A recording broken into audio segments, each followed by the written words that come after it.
name is Walia and I'm currently trying to write my second solo non-fiction book called Iconicism. I'm about 5 months into writing and I'm halfway through chapter 2. And I'm at that point again where I'm just like, I just have to get to a place in my mind where I kind of like snap and go, fuck it, I'm just doing it. It's really hard writing a book while running a company and trying to have a life. So I've blocked out the next 5 days. 5 days for a writing sprint. Between now and Wednesday, I'm going to work on this book. And no matter what, this chapter is going to be finished. And I also want to hit 10,000 steps each day. It's time to do a writing sprint. But first I have to wake up and do some steps, I guess.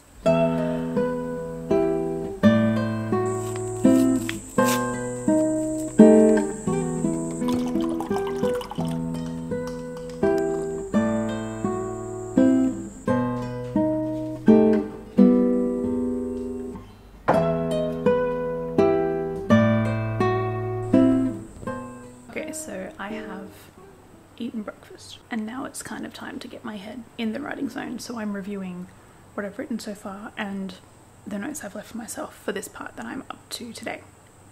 So this is where I'm up to.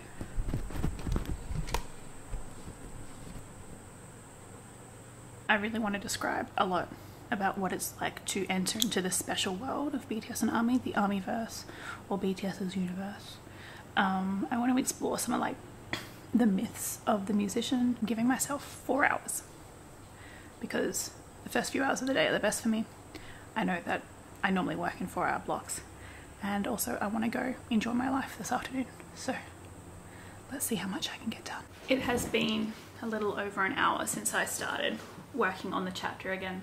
The problem I'm currently having is that I have so much information about BTS in my mind. Like, I just know things because I've been in the fandom now not as long as everyone else, but 5 years. Throughout those 5 years, I have watched and read and listened to so many different things. And through that, I've developed my understanding of BTS. And that's what I write from, that knowledge and that knowing. But then when I go to write a non-fiction book, I can't just say BTS did XYZ without backing it up and without fact-checking myself. And ultimately I have to remember that this part, this chapter even, if I go ahead and write all 11 chapters of this book, is going to only be an 11th of the book, right?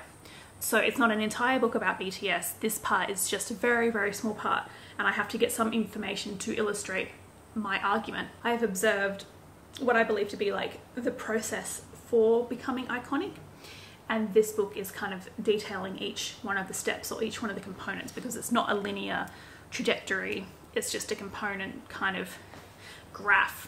I'm gonna have to make a graph or something for this book so people know what I'm talking about. Anyway, so I've already written the first chapter, which is where I define who and what is an icon and kind of like how they operate as an icon, because we tend to overuse this word iconic.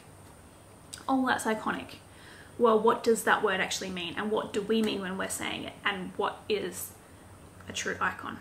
Who is a true icon? So I did that in the first chapter.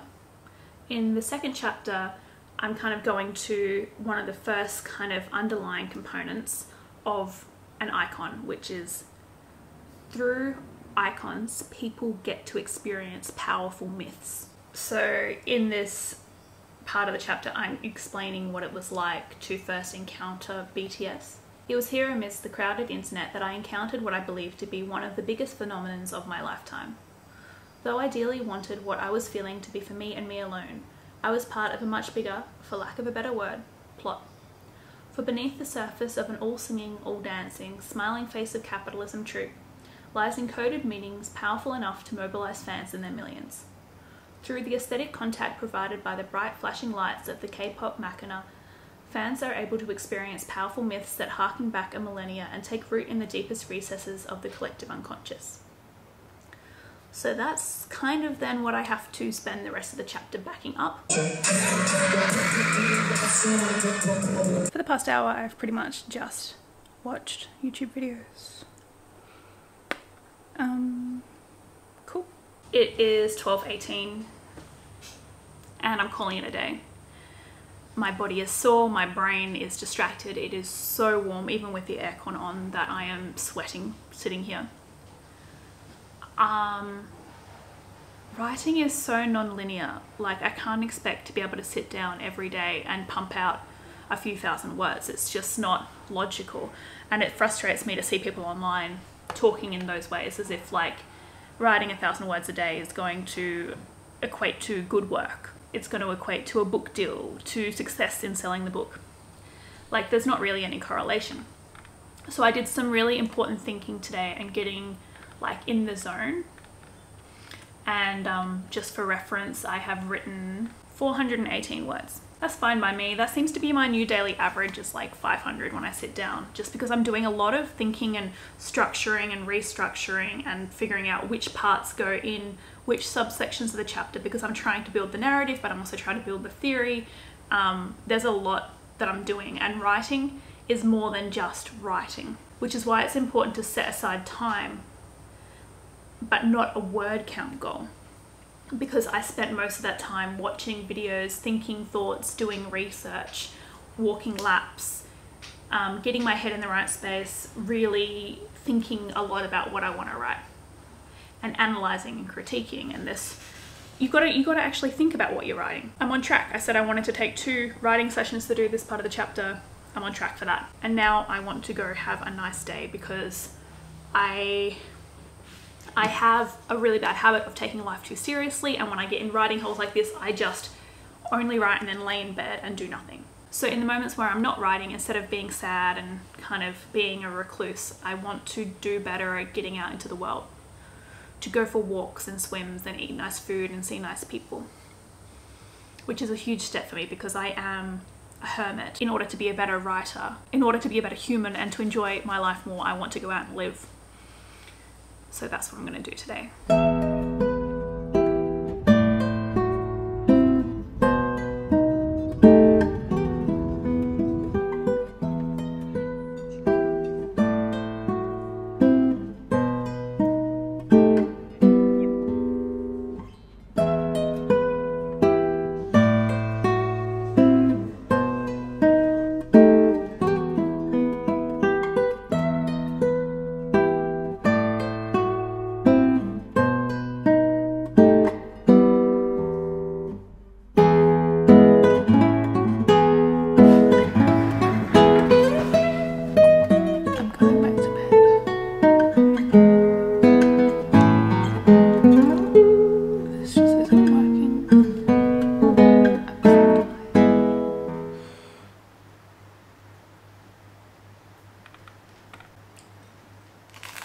It's 9:46 and I am having some luck with my writing. I was just reviewing my work. I always kind of start with a review of my work, maybe not reading the whole chapter because that can take too long, but just like reading what I wrote yesterday and then reading the section above it, and reading other parts of the chapter that it links back to.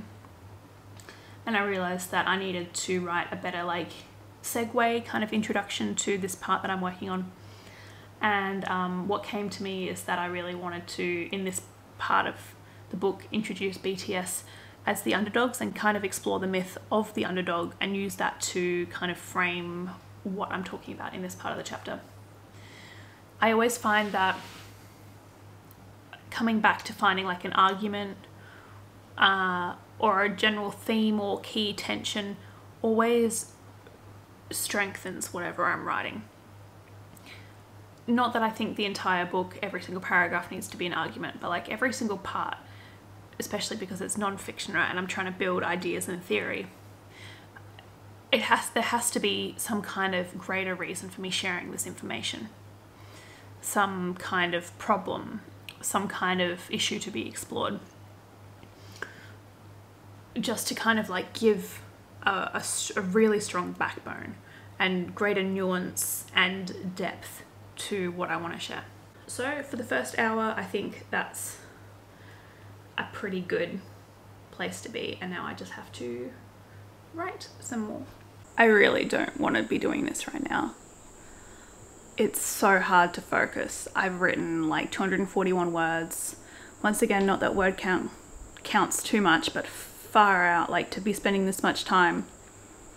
I'm trying to give like a cool picture of the world of ARMY, and it's so hard, and it's always been so hard. I've been writing about ARMY now for 5 years, and in multiple books. How many books? 1, 2, 3, 4, 5. 5 books? 5 books where I have attempted to define and chronicle and understand and outline who ARMY are. And it doesn't get any easier because you have to write a whole book or more to understand who ARMY are, because they're millions and millions of individual people who are purely united in a love of BTS. And even then, that's up for debate, because some people don't love all 7 members, but some people still call themselves ARMY. And how do I briefly introduce this world and give a accurate and succinct overview that is really interesting and move the fuck on? It's really hard. It's easier to do a long thing than a short thing sometimes. Ooh. It is 1 o'clock and I'm still writing, but I'm making really good progress. Let me tell you how many words I've done, because that's a thing. I am at 1,354 words. Oh my goodness. I'm actually like progressing this, and it's actually happening.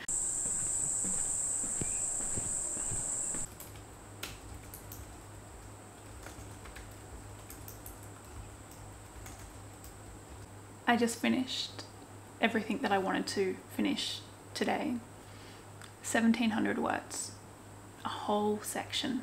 Like, this is perhaps the happiest I ever am when I am writing and it's flowing and I'm making really good progress. Nothing can compare to this feeling for me. I can see it all coming together, things that have just been like in my head for years and years, and things that I've been hoping and dreaming for.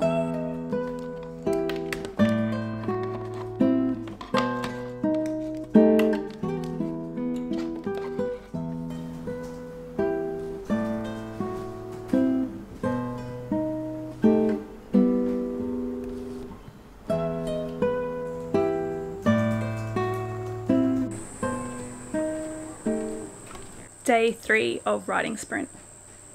I'm feeling good. I'm doing my steps, I'm doing the laundry.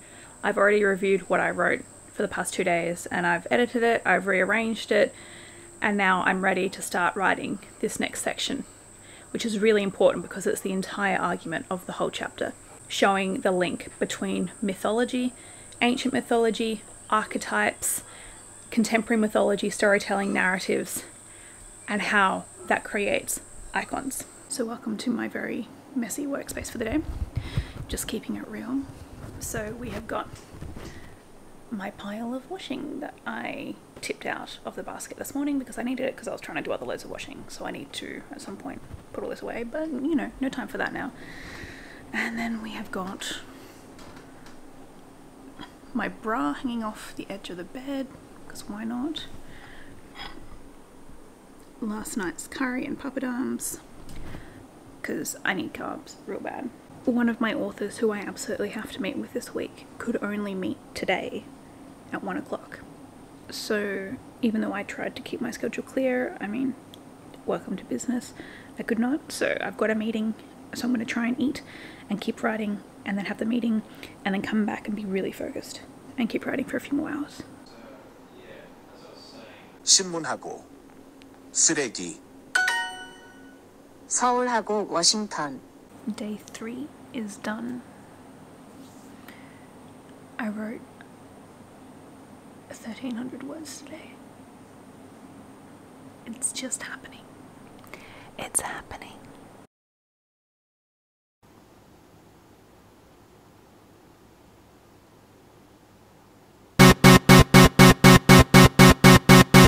It's day 4 of the writing sprint, and I woke up with terrible pain. The joys of being a woman, I guess. I've got to find a way to push through today. Probably won't walk. Just gonna stay in bed and take it really slow. And then, as soon as this pain subsides a little bit, I'm gonna start writing. I just have to know when to stop, and when my pain is like oscillating between 7 and 9 out of 10. I just have to stop. Day 5 of writing sprint. I'm trying to write, and I think I can do it. I'm still in pain and I'm so fatigued. I've been sleeping so much, but if I just keep going, if I find a way to write and look after myself today, I can get it done. I am so close to the end now. I'm writing about archetypes and myth today.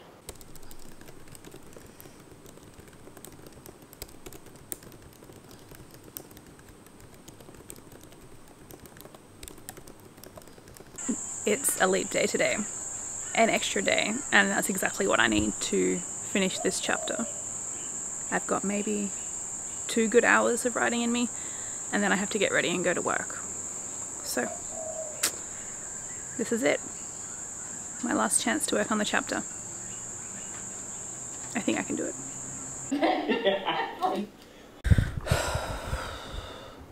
It's 9 o'clock. All I have to do is focus for the next 2 hours. All I have to do is focus. All I have to do is focus.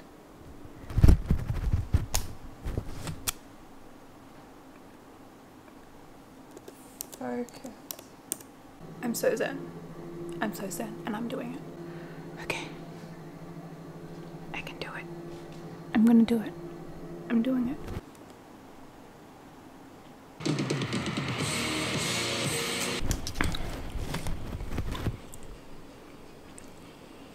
It's 10 o'clock and I'm having like a stress reaction.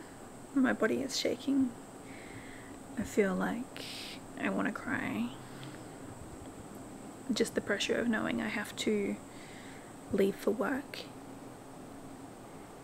in 2.5 hours means that I can't focus on this, and the more pressure I put myself under to do it, the worse it's getting. Just after I finished filming before, I seemed to have some kind of anxiety reaction. My body started going numb and I just got really stressed and upset, despite like mentally letting go of writing today and being like, no, I can't get it done, that's okay, I'm not going to push. But my body didn't get the memo. So time to work, make some money, and hopefully I can write tomorrow.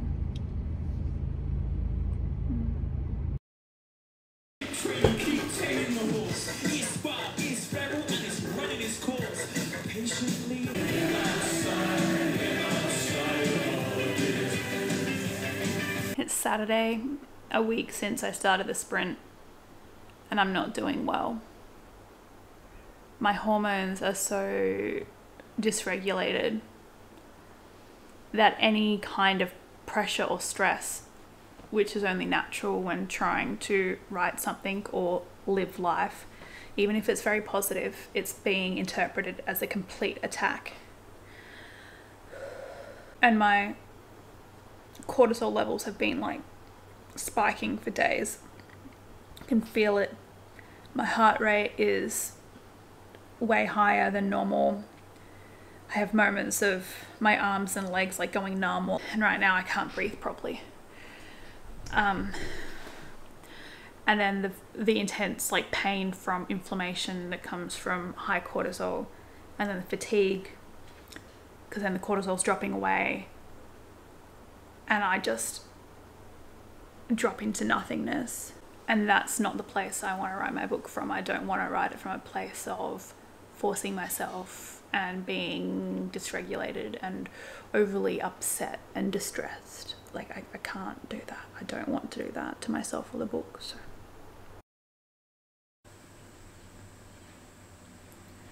tomorrow I start chapter 3. Just 9 more chapters to go. I don't have anything left to say. Like, that process started off really good, and then my health deteriorated and everything fell apart, and I was pushed to a limit I didn't think I would be, purely because of my health. And I just really hope that doesn't happen again. It was miserable, but I did it, and I'm one step closer to finishing this book.